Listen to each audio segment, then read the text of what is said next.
24, tema escolhido pela direção deste evento, desta festividade.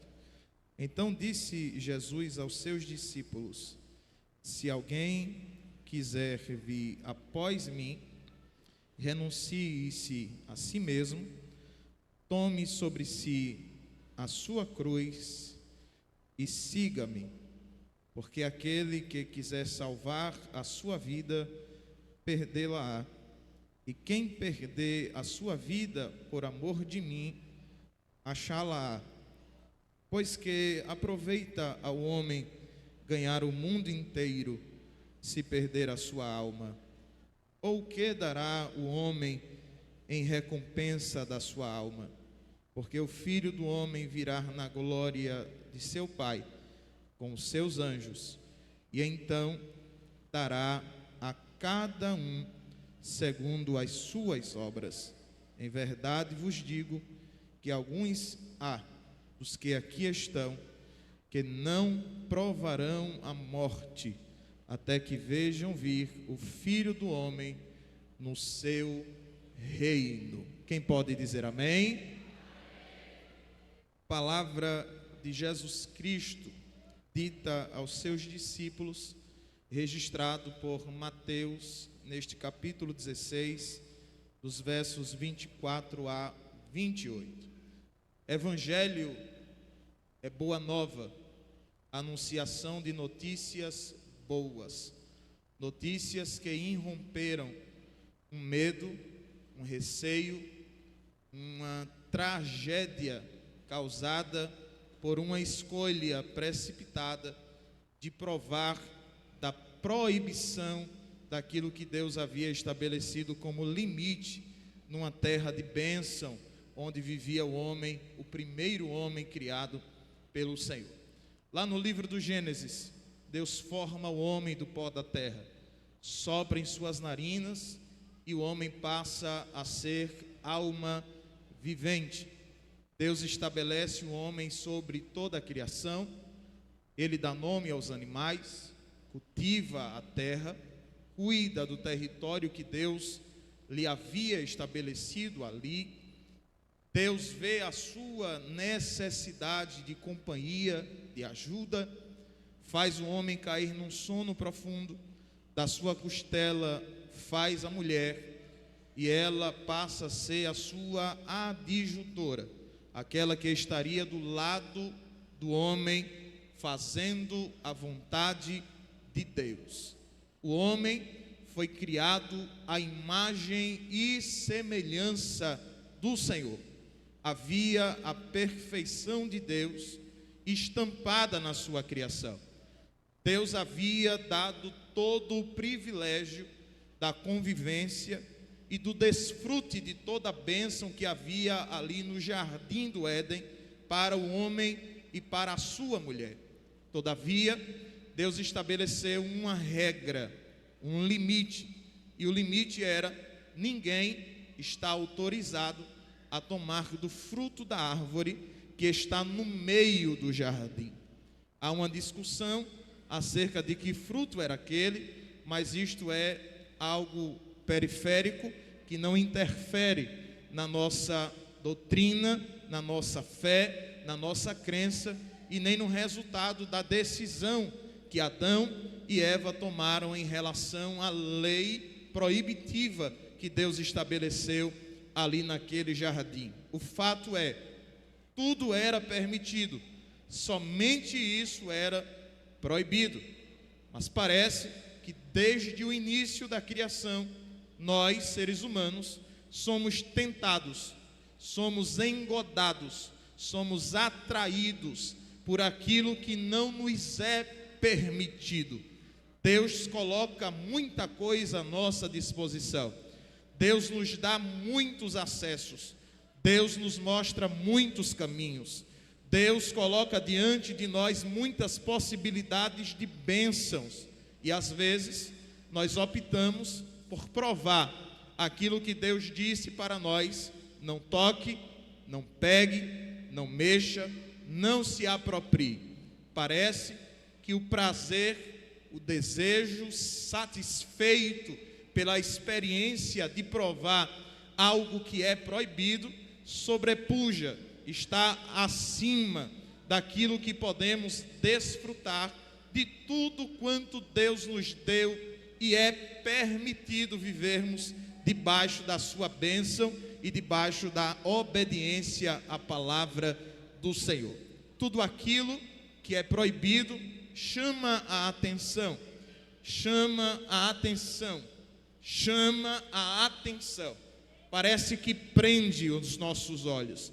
O nosso foco é ajustado àquilo que nós não podemos tocar, aquilo que nós não podemos provar, porque o fato da curiosidade, de não sabermos o que vai, ou até de sabermos exatamente o que vai acontecer depois, nos faz desejar experienciar aquilo que sabemos que, se andarmos e vivermos em obediência, nunca vamos experienciar.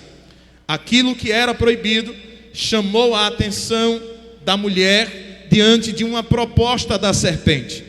A mulher toma do fruto, come do fruto, dá ao homem, que come também do fruto, e ambos têm os seus olhos, os seus entendimentos abertos e passam a conhecer tudo que era bom e tudo que era mal.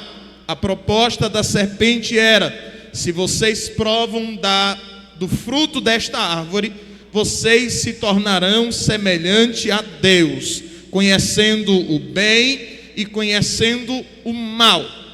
Experimentem, irrompam, atravessem a barreira do limite proibitivo de Deus, transgridam essa lei que foi estabelecida pelo Senhor aqui neste jardim. Esta transgressão da lei é o nascedouro do pecado. E a Bíblia diz que por causa do pecado de um, todos nós nos tornamos pecadores. Pelo pecado de um, a morte entrou no mundo. E porque um morreu, todos nós estamos condenados também a este fim, que é a morte.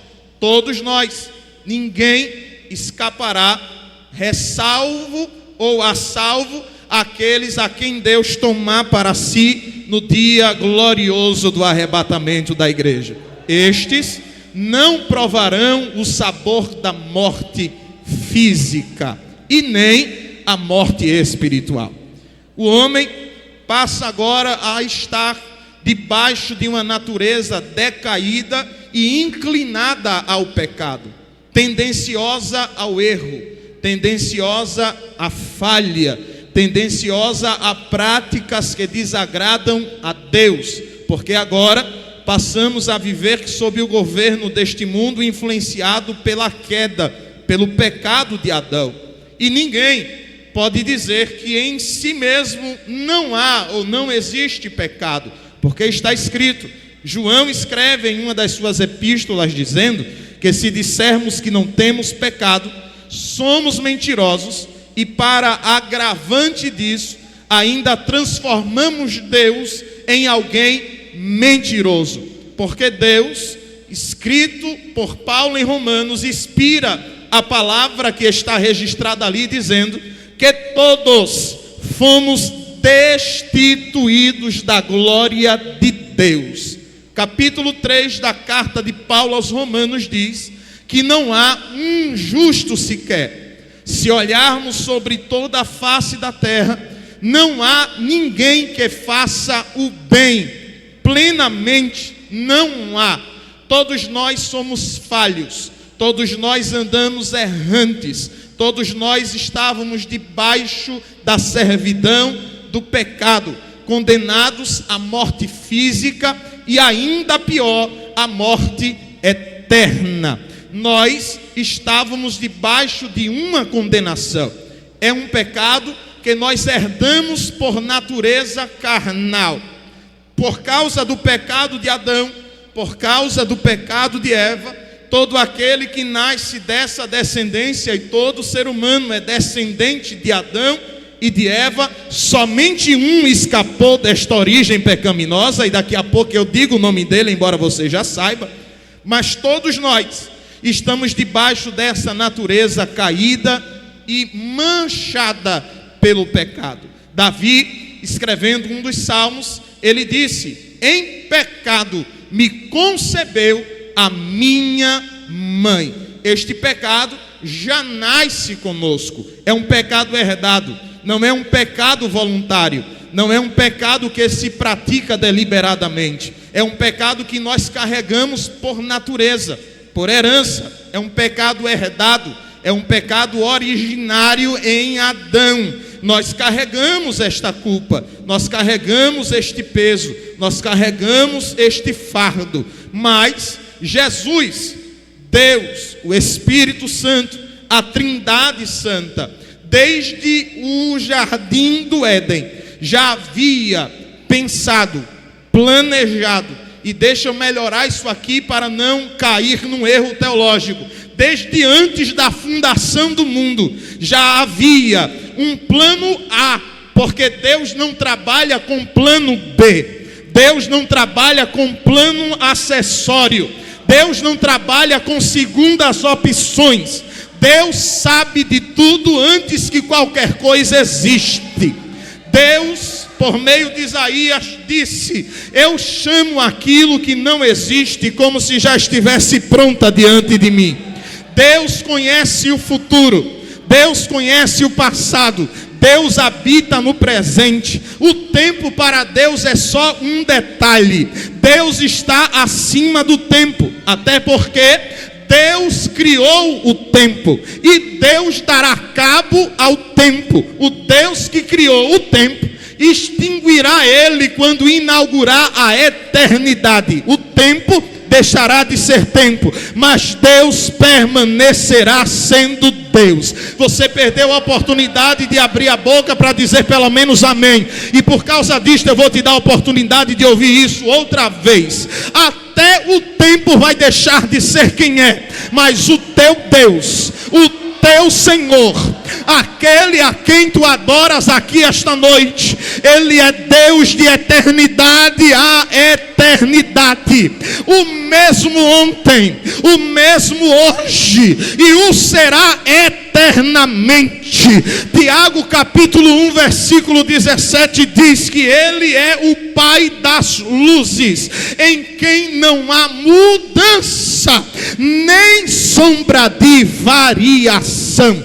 Malaquias capítulo 3 versículo 6, Deus usa a boca do profeta e diz: eu sou o Senhor e não mudo. Números capítulo 23 e versículo 19 está escrito: Deus não é homem para que minta, nem é filho do homem para que se arrependa.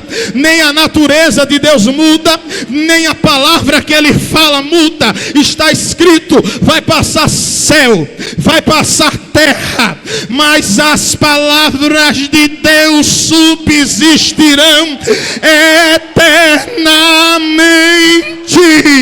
É este Deus que subsiste em si mesmo, um Deus que é autoexistente, um Deus que é eterno. Uma hora você destrava para dar glória a Ele. Um Deus que é transcendente, o Deus que conhece todas as coisas, o Deus que está em todos os lugares, o Deus que tem todo o poder, o alfa, começo, o ômega, o final, o que cria, o que sustenta, o que restaura, o que estabelece. Ana cantou dizendo: o arco dos fortes foi quebrado, e os que estavam tropeçando foram cingidos de força. Ele faz da estéril mãe de muitos filhos, Ele sara o ferido, mas fere o são. Ele levanta do monturo necessitado.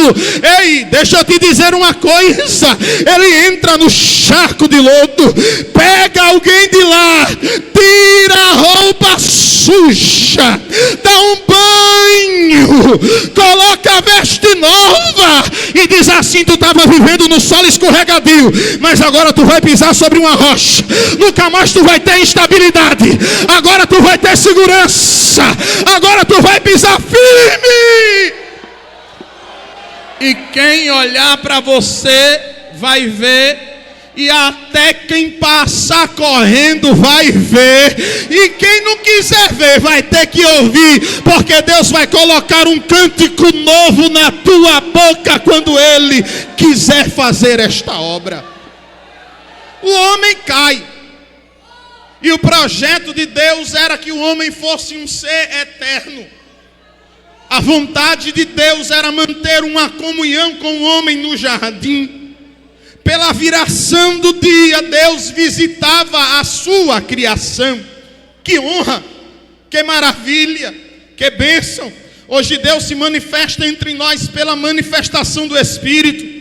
Hoje Deus fala conosco através da usabilidade dos dons que distribui a igreja, que estão subjugados ao poder da revelação da palavra. Hoje Deus fala conosco sem precisar homem abrir a boca. É só você abrir a Bíblia, Deus está falando com você. Porque isto daqui não adianta querer empurrar de goela abaixo, não contém a palavra.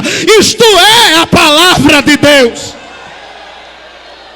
A Bíblia é a boca de Deus. Eu não sou boca, eu sou instrumento. A boca de Deus está falando usando o instrumento que sou eu, mas a palavra de Deus é a voz de Deus falando com a terra. Este Deus, Ele já tinha um projeto. Deus já sabia. E aqui existem algumas complicações de ordem teológica, por inquérência de pessoas que buscam em Deus fragilidade, mas não acham. Dizendo se Deus sabia que o homem ia pecar porque Deus permitiu. Se Deus sabia que o pecado do homem ia trazer tanta consequência maléfica porque Deus criou o homem. Deus fez o homem. E Deus colocou diante dele a oportunidade de viver em comunhão por toda a eternidade. Deus diz, está escrito: eis que ponho diante de ti a bênção e a maldição, a vida e a morte, escolhe pois a vida, para que vivas. Deus tem uma vontade para nós, e a vontade de Deus é boa, a vontade de Deus é perfeita, a vontade de Deus é agradável. Mas às vezes a nossa vontade destoa da vontade de Deus, e às vezes nós não aceitamos a vontade de Deus acima da nossa vontade.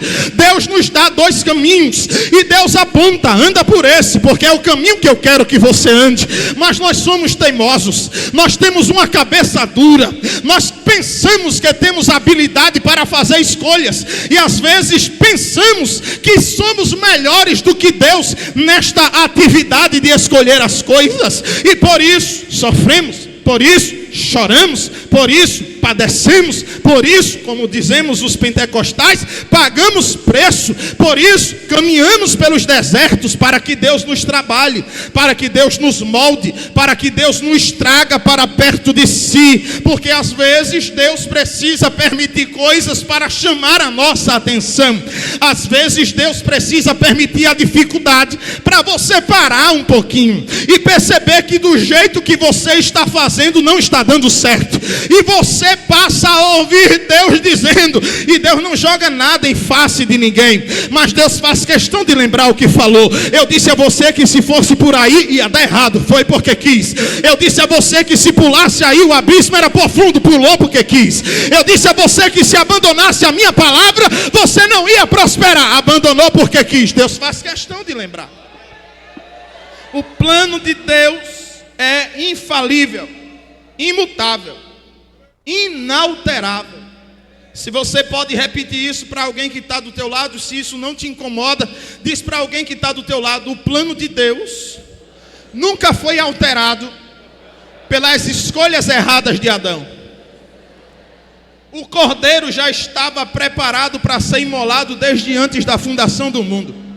Eu sei que o povo de Alagoas gosta de Bíblia e é a única coisa que eu sei pregar. Então eu vou repetir porque eu sei que a reação de quem gosta de Bíblia quando escuta um negócio desse é pelo menos dar um sorriso e dar graças a Deus, porque o cordeiro já estava separado para esta obra. O cordeiro que foi imolado, o cordeiro que foi sacrificado, o cordeiro que expiou a nossa culpa, ele já estava separado desde a fundação do mundo. O mundo estava sendo criado e o cordeiro já estava lá. Estou disponível, quando chegar a hora eu desço. O plano de Deus não é alterado pelas nossas escolhas erradas. Deus não criou uma alternativa secundária para tentar corrigir um provável erro de ter criado o homem. Não. Deus desce ao jardim pela viração do dia, capítulo 3 de Gênesis. E o homem está escondido de trás de um arbusto. A mulher também. Perceberam que estavam nus, se envergonharam, ficaram constrangidos, porque a única coisa que o pecado promove na gente em vida é constrangimento e vergonha. Foi isso que eles viveram, foi isso que eles provaram. Somente isso o pecado deu a eles. O resultado no final é muito pior. Mas enquanto em vida estamos, o que provamos do pecado é vergonha e constrangimento. Eles provaram. Deus falou no jardim: onde você está? Deus sabe onde nós estamos. Deus sabia onde Adão estava. Deus estava lá com ele, porque Deus está em todo lugar. Deus não se manifesta em todo o ambiente, porque a presença dele é santa. E onde há pecado, promiscuidade e transgressão da lei divina, Deus não se manifesta, mas está lá também. O único lugar onde Deus não está é no inferno. E é por isso que lá é o pior lugar que existe que alguém possa estar. Por quê? Porque a ausência de Deus está ali. O tormento do inferno não é o cheiro, não é o coisa ruim, não é nada. Porque, irmão, tem lugar que você vai que está um calor, que você pensa que está quase chegando lá. Não é. É a ausência de Deus. Viver sem a presença de Deus é a pior coisa que existe no mundo. É por isso que Davi orou dizendo: tire qualquer coisa de mim, só não retire de mim o seu espírito. Crente sem a presença de Deus anda triste. Crente sem a presença de Deus vem para um congresso de um nível desse e passa a noite todinha olhando para um lado e para o outro, procurando um anjo para ver se ajuda ele a levantar a mão para dar um glória. Vem para um lugar desse, alguém canta um hino espiritual, está todo mundo se alegrando, crente ficando em pé, gente abrindo os braços, outros pulando, outros falando língua estranha, outros chorando, e ele lá parecendo uma pedra de gelo. Crente sem a presença de Deus não se alegra com profecia, não se alegra com língua estranha, não se alegra com visão, não se alegra com palavra, não se alegra com salvação, não se alegra com batismo, não se alegra com cura, não se alegra com renovo. Você coloca R$100 diante dele e diz assim: se tu disser pelo menos amém, os R$100 é teu. Ele continua calado. Porque crente sem a presença de Deus é um bonequinho sem vida. É um ser inerte. Ele anda, ele fala, ele até canta, ele até pega microfone para orar e pregar, mas não acontece nada. Ele não sente nada, ninguém sente nada, porque a presença de Deus já se retirou dele. A presença de Deus já te retirou dele. Sabe qual foi a maior tragédia de Sansão? Descobrir da pior forma possível que Deus não estava mais habitando nele. Deus disse: aonde é que você está? Adão escondidinho disse assim: eu ouvi a tua voz, temi, porque vi que estava nu e me escondi. Deus disse: o que foi que aconteceu? Aí a mulher botou culpa na serpente, o homem botou culpa na mulher. No final ninguém assumiu a culpa de nada, porque é assim que a gente faz até hoje. A gente nunca assume o que a gente faz, a gente sempre procura um culpado. E começou lá no jardim essa historinha de terceirizar a culpa. Deus dá uma sentença para a mulher e diz: tu vai agora conceber filhos com muitas dores. Deus olha para o homem e diz assim: a terra é maldita por causa de você, vai produzir abrolhos e você vai trabalhar para comer do suor do seu rosto. Ele olha para a serpente e diz: pior de todas as espécies serás tu, andarás com o teu ventre rastejando na terra comendo pó. E quando chegar a hora, Gênesis capítulo 3, versículo 15, o primeiro evangelho da Bíblia, a semente da mulher esmagará a tua cabeça debaixo do pé dela. Esse glória a Deus foi muito fraco. O primeiro evangelho da Bíblia está em Gênesis capítulo 3, versículo 15, na teologia chamado de proto-evangelios. Eu sou péssimo de pronunciar esses negócios, mas é isso aí. Depois o pastor Gediel fala aqui bem direitinho. O primeiro evangelho estava ali. E se você pega a sua Bíblia e olha o texto, versículo de número 21 do capítulo 3 do Gênesis. Tenha calma que daqui a pouco eu chego em Mateus 16. Capítulo 3, versículo 21. Está escrito que Deus aparece com umas roupas feitas com peles de animal. No jardim não tinha nenhum animal morto. No jardim não tinha nenhum animal morto. De onde Deus arrancou essas peles? Deus pega aquelas roupas e cobre a nudez de Adão e cobre a nudez de Eva, porque até o aparecimento do Cordeiro, tudo que se fazia em relação à vergonha que o pecado nos causou, era somente para cobrir, era somente para mascarar momentaneamente aquilo, para afugentar a ira da santidade de Deus sobre nós. Deus cobriu a vergonha deles com pele de animal. E se tu não der um glória a Deus com isso, eu prometo a você que eu solto o microfone e me sento, nem venho amanhã aqui. Estou brincando, eu venho. Deus sacrifica animais. O primeiro derramamento de sangue para encobrir pecado não foi na era da lei, foi lá no jardim. Animal morto, sangue derramado, pele para cobrir pecado. Para quem gosta de Bíblia vai pegar isso aqui agora. Deus já estava em figura prática, apontando para aqueles do jardim e para quem olhasse aquilo ali, que o plano dele não havia sido abalado em momento nenhum. Sabe o que é que Deus estava dizendo? O homem pode até ficar desnudo, envergonhado, constrangido por causa do seu pecado, mas eu sempre terei um inocente para derramar sangue, expiar pecado e cobrir vergonha.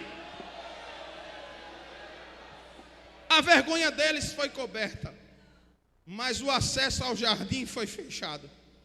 O paraíso não estava mais acessível. O homem e a mulher passam a viver agora as suas vidas debaixo da condenação da escolha que fizeram no Éden. Se multiplicam, crescem. Vem o período da lei. Deus estabelece regras. Deus estabelece algumas liturgias para encobrir o pecado do povo. Uma vez por ano, o sumo sacerdote oferecia um sacrifício pela sua vida, para poder acessar o santo dos santos, e levava para Deus o sangue de um animal morto, imolado, sem defeito, sem culpa, sem pecado, sem transgressão, um animal perfeito. Ele pegava o animal, sacrificava fora, levava o sangue para dentro do santo dos santos e aspergia sobre a tampa da arca da aliança, sobre o propiciatório. E quando o povo olhava para dentro e não ouvia barulho de campainhas tocando, o povo entendia: Deus recusou o sacrifício, o sacerdote foi consumido pelo fogo do eterno. A santidade de Deus matou o homem que entrou para sacrificar por nós. Mas quando a corda amarrada na cintura, com os sininhos começavam a tremular, o povo do lado de fora entendia: a Shekinah desceu, o Senhor visitou a casa, o sangue do animal foi aceito e o nosso pecado está coberto, pelo menos por esse ano. Era assim. O pecado estava coberto. O tempo passou e um dia no Jordão, um pregador de uma mensagem só, que batizava muita gente, começou a incomodar toda uma geração de religiosos. Qual é o nome dele? João Batista. Qual a mensagem? Arrependei-vos, porque é chegado o reino de Deus. Me diga outra mensagem que João pregou, a não ser essa: arrependei-vos, porque é chegado o reino de Deus. Às vezes João estava meio enfesado, meio brabo, como um bom pregador que gosta de pregar sobre santidade e céu e arrependimento, e começa a olhar para os fariseus, para os escribas, e dizer: vocês estão vindo para cá por quê? As sinagogas estão ficando vazias e o deserto está se enchendo. Lá vocês têm palavrinha para encher o ego de quem acha que é muito santo. Lá vocês ficam abanando a santidade daqueles religiosos que gritam nas esquinas: eu dou meu dízimo, eu coopero com a construção dos templos, eu oro todo dia, eu cumpro todas as leis das tradições judaicas, eu sou muito santo, eu ando e agrado a Deus. Lá nas sinagogas, o ego de vocês são inchados por palavras de elogio, por palavras de egocentrismo revelado num apoio a uma exacerbação de santidade prática religiosa que não está no script do céu. Mas João, no deserto, prega uma mensagem que, se a gente prega hoje em toda a doutrina, a gente seca a congregação rapidinho. Eu estou dizendo porque eu também tomo conta de congregação. Se você endurece o discurso, alguém não gosta de você, deixa a congregação e diz: na esquina tem outra. A mensagem lá é mais leve. O pastor de lá dá orientações mais voltadas ao desenvolvimento pessoal. Não é pastor, é um coach, é um treinador de pecadores bonitinhos de paletó e gravata. Deixa eu abrir o verbo aqui, porque eu estou sentindo Jesus na casa. Se aconteceu com Jesus, você pensa que é quem para não acontecer com você? Jesus chegou para a multidão uma vez e disse assim: vocês só estão aqui esperando o pão multiplicar. Vocês só vieram aqui para ver se tem peixe hoje. Vocês só estão aqui para ver se paralítico anda, cego enxerga, surdo ouve, mudo fala. Vocês querem ver o que eu faço. Vocês não estão preocupados com quem eu sou. A Bíblia diz que quando Jesus apertou o parafuso, um começou a sair por aqui, outro começou a sair por ali, daqui a pouco foi saindo de grupo. Jesus olhou, só estavam os discípulos. Jesus olha para os discípulos e diz: e aí, vocês vão embora também porque eu endureci o discurso? Pedro toma a palavra e diz: para onde ou para quem iremos nós, se só tu tens palavra, palavra, palavra, palavra, palavra de vida eterna. O que enche igreja é palavra. O que atrai pecador é palavra. Pecador gosta de palavra. Pecador só vem para a igreja para ouvir palavra. Palavra não mata, palavra dá vida. Palavra não entristece, palavra alegra. Palavra não derruba, palavra levanta. Palavra não desmotiva, palavra dá ânimo. Então recebe palavra nesta noite.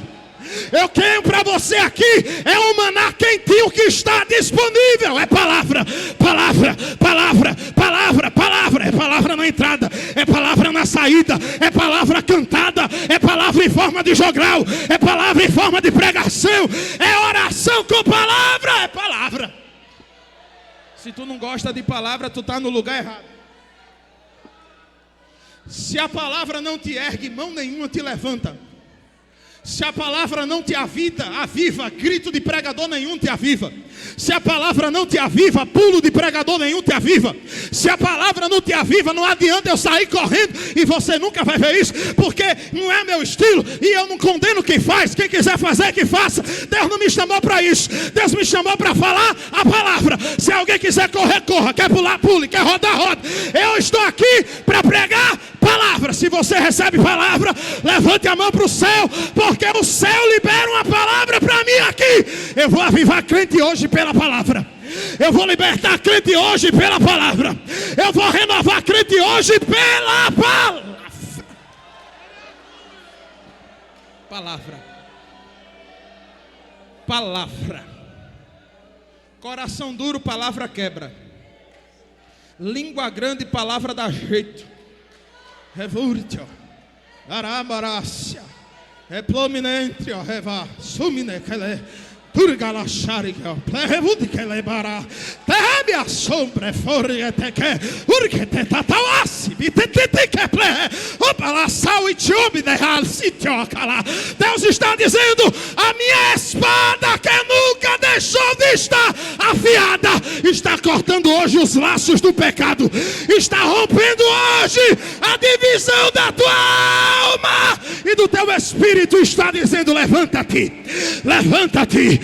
Levanta-te e resplandece, porque já vem a luz do Senhor e a glória dele vem nascendo sobre ti. Olha para alguém que está perto de ti, dá um sorriso para esse crente. Procura um crente bonito aí, pelo amor de Deus. Olha pela fé que vai dar certo. Eu sei que está difícil do jeito natural, mas pela fé vai dar certo. Olha pela fé que tu acha. Achou alguém? Ainda que seja pela fé.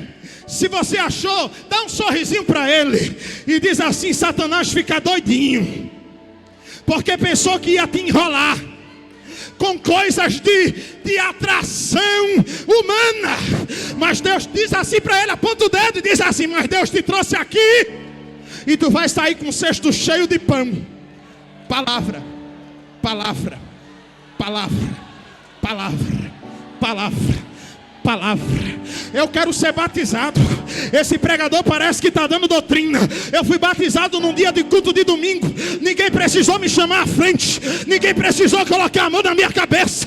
Eu olhava o povo falando em língua e dizia assim: que idioma bonito. Eu quero falar também. 3 meses de crente no templo central da IADAP em Abreu e Lima. Jeová mandou fogo e disse: fala em língua, menino. Fala em língua, menino. Fala em línguas.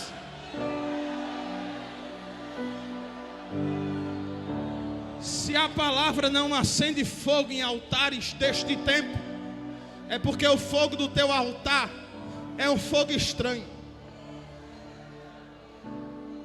Deixa eu voltar para a palavra, porque senão o pastor não deixa nem eu falar amanhã por causa da hora. Que hora é, pastor? Meu celular descarregou. Está na hora de acabar, né? João, pregador de uma mensagem só, esvaziou as sinagogas e lotou o deserto.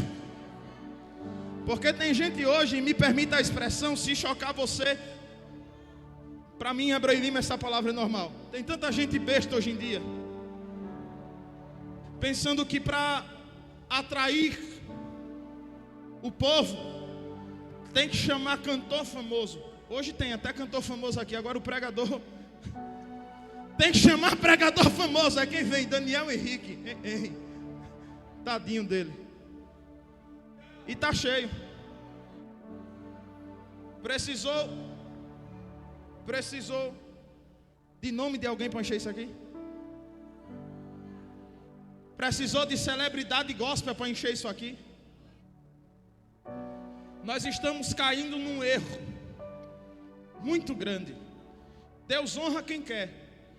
E tem gente que Deus coloca em evidência mesmo, e é Deus quem faz para honrar a pessoa. É Deus quem faz. E eu não estou criticando isso, porque tem horas que Deus quer fazer isso. Tem horas que Deus quer soprar o nome da pessoa por vários lugares, e Deus faz. Deus faz. Eu era adolescente e Deus usou um profeta e disse assim para mim: vai chegar tempo que o teu nome vai chegar nos lugares antes dos teus pés. Porque Deus faz. E a minha crítica não é essa. A minha crítica é que nós estamos formando uma geração fragilizada por estratégias de marketing, que estão substituindo as ações essenciais da geração antiga que me formou, obreiro. Eu dirigi um culto de mocidade no templo central da minha igreja. O culto era das 19 às 21. De 18 horas eu já estava de joelho dobrado. Levantava às 20. Colocava alguém para dirigir culto às vezes. Nunca precisei chamar ninguém para Jesus trazer povo para o culto que eu dirigia. Sabe por quê? Se tu não aprender que a tua oração é melhor do que os teus seguidores do Instagram, é melhor do que os teus views no YouTube, se o Espírito de Deus não convidar as pessoas melhor do que você, o seu ministério está fragilizado, a sua liderança está fadada ao fracasso, porque isso quer dizer que no dia que o Instagram falir, você não tem mais ninguém para seguir você. No dia que o YouTube cair, não funcionar, ninguém mais vai ver teu convite. Mas eu não estou dizendo que isso é ruim, use, é bênção, alcança muita gente e propaga o reino. Mas tem gente que se apoiou nisso e fez disso muleta e não sabe mais o que é oração. Eu só tenho 32 anos de idade, mas eu sou do tempo que adolescente vivia dentro de círculo de oração. De manhã, de tarde e de noite estava no culto de oração dos adolescentes. Eu cresci assim, emendava 3, 4 noites de vigília sem dormir. E eu ouvia as dirigentes de círculo de oração dizendo: eu estava orando hoje e eu disse a Deus, eu queria ouvir o pregador fulano de tal. E quando eu levantei da oração, você estava sentado lá no último banco da igreja. E eu disse: Jesus, obrigado, porque o teu Espírito ainda leva convite onde a minha voz não chega. Obrigado porque o teu Espírito ainda alcança quem eu não alcanço. Obrigado porque o Senhor ainda acha quem eu não acho.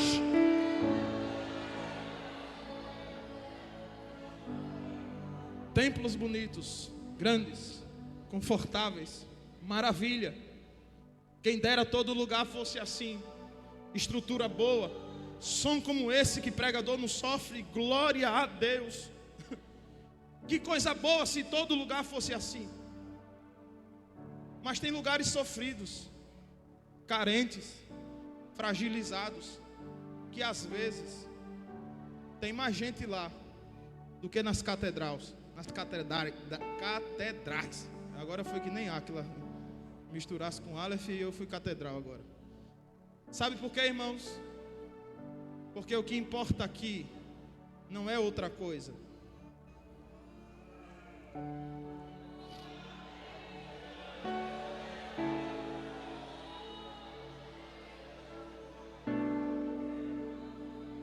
Eu ouvi um líder e eu já concluo, 5 minutos. Dizendo assim lá, no período em que trabalhei na coordenação dos adolescentes do estado: se a gente ficar pregando Bíblia, Bíblia, Bíblia, Bíblia, oração, louvor, evangelismo, Bíblia, Bíblia, Bíblia, os adolescentes vão se espalhar, os jovens vão procurar outra igreja. A gente tem que fazer dinâmica. A gente tem que procurar um negócio diferente. Um dia a gente ensina a Bíblia, outro dia a gente faz uma brincadeira, um dia a gente fala da palavra, outro dia a gente conta uma historinha diferente para dinamizar o negócio. Eu disse: no dia que você fizer isso, você vai estar destruindo o grupo de adolescentes que você lidera. Eu não ia seguir por esse caminho não, mas o Espírito é o dono da igreja, ele sabe o que fala. Se a palavra de Deus não está surtindo efeito, nada que você fizer vai fazer efeito. Eu vou dizer isso de novo, olhando para você, aqui ó, olho no olho. O que a palavra não faz, o que a palavra não faz, o que a palavra não faz, o que a oração não faz, o que o jejum não faz, o que a obediência não faz, nada gente nada fará. João pregava a palavra, e era palavra dura. João olhava para os ouvintes dele e dizia assim: você é uma víbora, um sepulcro caiado, um hipócrita. Se a gente fala isso hoje direcionado a alguém na igreja, é capaz da gente sair levado por uma ambulância, depois de ser espancado por alguém. João falava isso, e todo dia tinha gente para ouvir João. Todo dia tinha gente para João batizar. Todo dia tinha gente aderindo ao reino que João pregava. Você não foi chamado para domesticar pecado de ninguém. Você não foi chamado para transformar o pecado de alguém em um bichinho de estimação, que você dá comida todo dia e diz: deixa o bichinho aí quietinho, não mexe com ele não, ele é filho de fulano, ele é parente de ciclano. Se mexer com ele, vai mexer com a família. Se mexer com a família, a gente perde isso aqui. Não toca nele não, deixa o pecadinho dele ali, ele não está fazendo mal com ninguém. Jesus está dizendo para a gente aqui hoje: ou você prega a palavra, ou você santifica o povo, ou você fala a verdade, ou você vai no bolo com ele.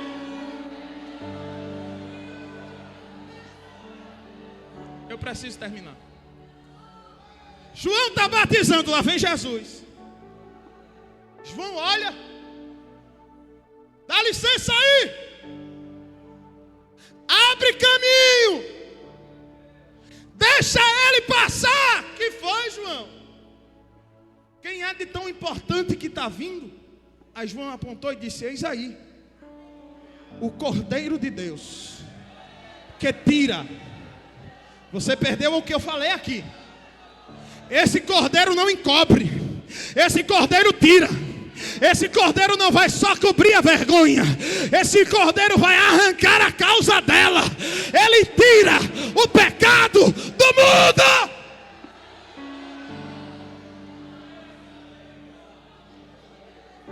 O cordeiro foi imolado sobre uma cruz. Morreu,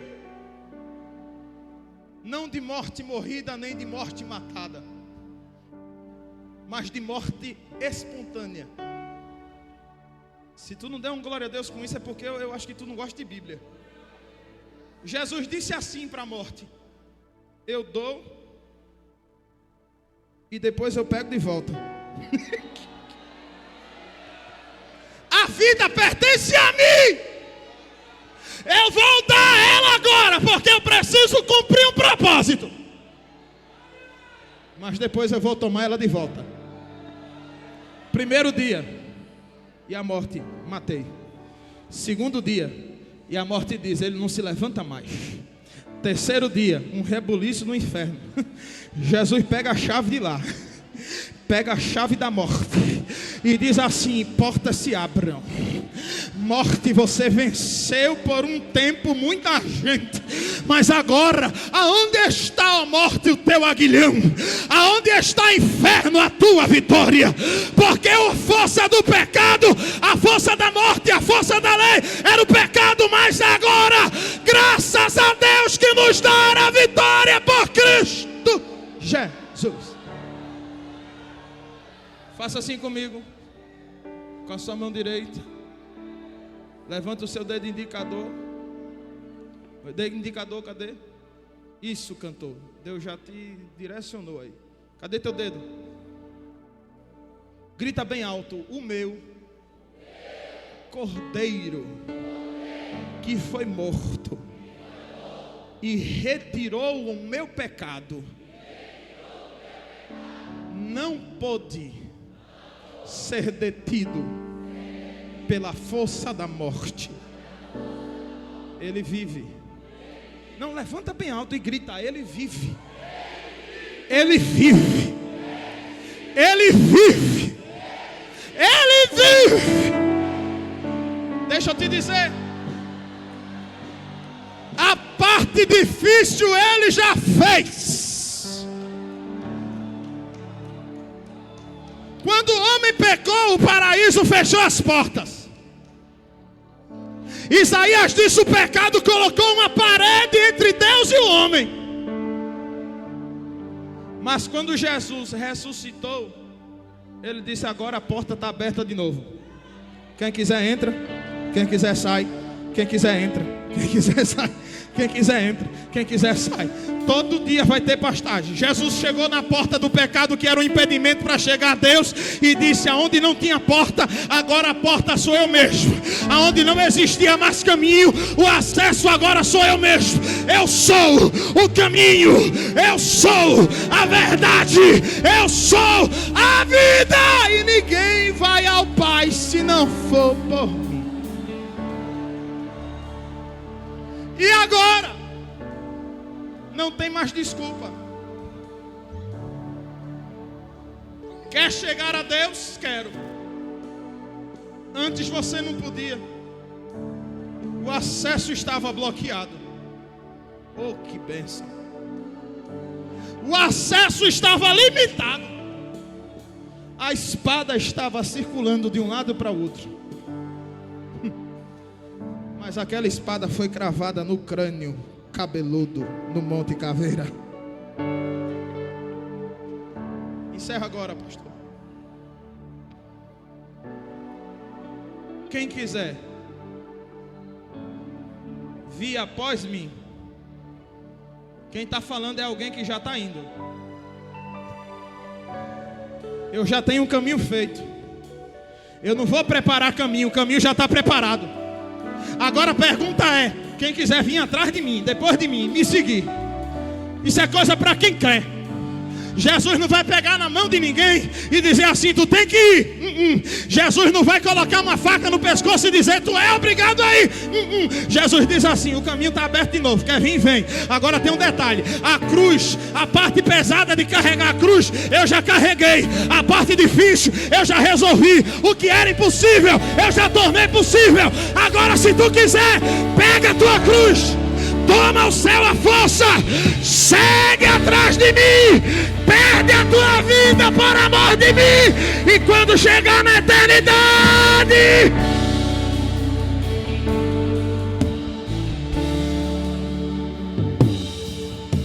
eu poderia hoje estar com a minha família, me divertindo, viajando, curtindo a bênção de Deus sobre a nossa casa.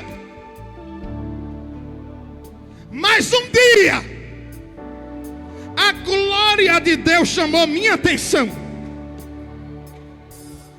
Tem mais alguém que foi atraído por esta glória? Posso pedir para o povo ficar de pé, pastor?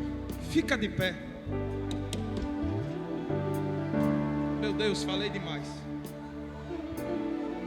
É porque falar de evangelho é um negócio que dá um troço em mim que eu não quero parar, pastor. Eu fui atraído pela glória do evangelho. Eu fui atraído pela glória da cruz. Eu estou aqui não é por dinheiro. Eu estou aqui não é por fama. Eu estou aqui não é por honra. Eu estou aqui não é por conhecimento humano. Eu estou aqui porque Deus me chamou para isso. Eu estou aqui fazendo o que Deus me chamou para fazer. É cansativo, é difícil, é às vezes complicado, é às vezes doloroso, a família sofre junto, sofre, mas a glória de Deus atraiu, a glória de Deus me chamou, eu me glorio nesta cruz.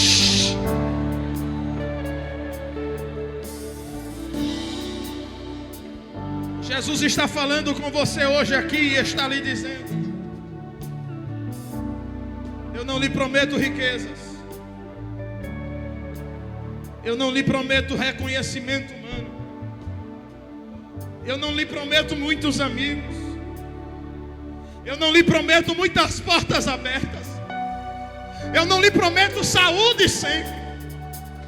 Eu não lhe prometo prosperidade todo o tempo. Eu não lhe prometo coisas fáceis toda a vida. Vai ter aflição, vai ter angústia, vai ter choro, vai ter sofrimento, vai ter dor, mas vai ter glória. Perdeu a oportunidade de reagir, vai ter glória, vai ter graça, vai ter perdão, vai ter reconciliação, vai ter poder do Espírito, vai ter línguas estranhas, vai ter profecia, vai ter visão, vai ter cântico, vai ter louvor, vai ter salvação, vai ter esperança de vida eterna, vai ter presença, vai ter presença, vai ter companhia, vai ter Deus de manhã, de tarde, de noite, de madrugada. Eu estarei com você todos os dias da sua vida.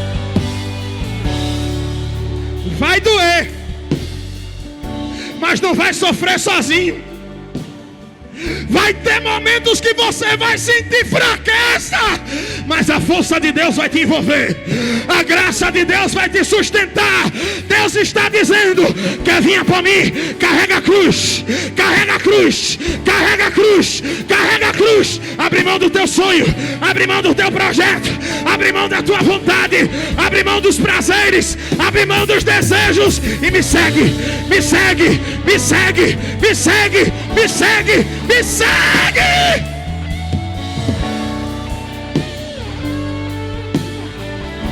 Deixa Jesus te usar, cantor. Vem me visitar hoje aqui.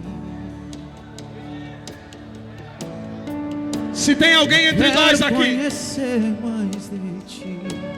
e provavelmente temos, Espírito vem, que ainda não resolveu seguir Espírito Jesus, Santo. há um clamor do Espírito hoje aqui dizendo: Espírito vem, Espírito chegou a hora. Hoje é o tempo Eu oportuno. quero viver. Se você quer seguir Jesus, Faz meu coração arder. se você quer receber o perdão proveniente Fazendo da todo cruz de medo Cristo, desaparecer. eu te convido a sair do teu lugar e vir até aqui à frente agora. Eu quero viver. Entregar a tua vida àquele que te comprou com um valioso sangue. Vem me visitar hoje aqui. Se tem alguém do teu lado aí, pega ele pela mão, Quero conhecer. evangeliza mais de ele, ti. traz ele aqui na frente. Espírito vem, Espírito vem, Espírito Santo. Espírito vem, Espírito vem. Aonde há alguém não evangélico aqui esta noite? Eu quero vir. O Espírito te chama, vem. O Espírito te Faz meu convida, coração vem. arder de novo. Toma Fazendo essa todo cruz. medo desaparecer. O jugo dele é suave, Eu quero viver. o fardo dele é leve. Oh, Vem pra Jesus. Vem pra Jesus. Espírito Santo. Vem pra Jesus. Vem. Vem. Vem. Vem. Aonde tem alguém, a primeira vida pra Jesus, vem. Há poder no sangue de Jesus. Alô, Minerebi, Aldora Galash, Rebi Afá. Grilhões se quebrem,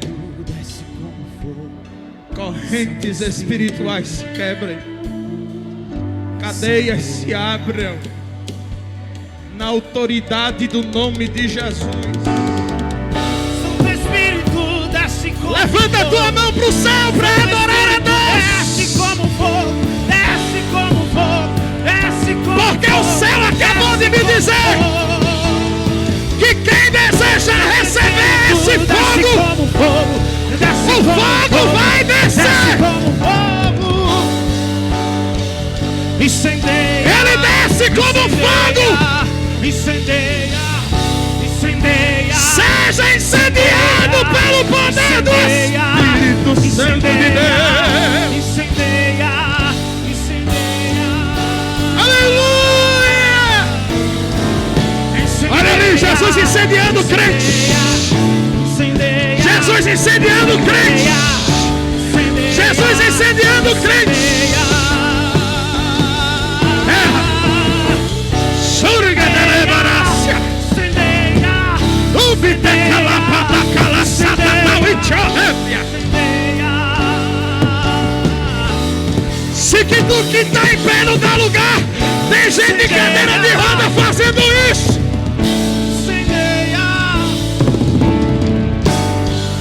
Abre a boca e adora Ele aqui.